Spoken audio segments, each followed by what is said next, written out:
श्री गुरुदेव दत्त. माझं नाव लक्ष्मण सोनाजी खांडेवारा. मी रोणवाडी इथून आलो आहे. तालुका जिल्हा जालना आहे आमचा. माझं लग्न जमत नव्हतं बघा. माझं लग्न जमत नव्हतं. बरेच आम्ही प्रयत्न केले. माझ्या बघण्यासाठी कोण नव्हतं बघा. वडील वारले होते, बघण्यासाठी कोण नव्हतं.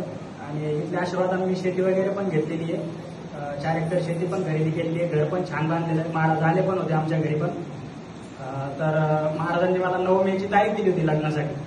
तर काही कारणास्तव माझं लग्न मोडण्यासाठी बरेच म्हणजे पाहुणे मंडळी होते, त्यांनी मोडण्यासाठी प्रयत्न केले होते. त्याच्यामुळं 9 मेच्या ऐवजी माझं लग्न 1 मेलाच झालं बघा.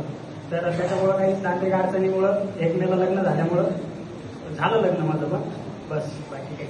टाळ्याच्या गजरामध्ये स्वागत करूया. भैया सांगतोय की महाराजांनी मला 9 मे तारीख दिली, पण त्याचं म्हणणं असं आलं 9 मेलाच होणार होतं लग्न, पण पाहुणेरावळे लग्न मोडायचे, आम्ही 1 तारखेलाच करून टाकलं. बरं झालं की काही 9 तारखेला काय आणि 1 तारखेला काय, त्या महिन्यात झालं, त्या तारखेला झालं, बस झालं, काय अडचण नाही. भैया सांगतोय माझं इथला आशीर्वाद घेतल्यानंतरच लग्न झालं. आता काय झालंय, मोठ्या आवाजामध्ये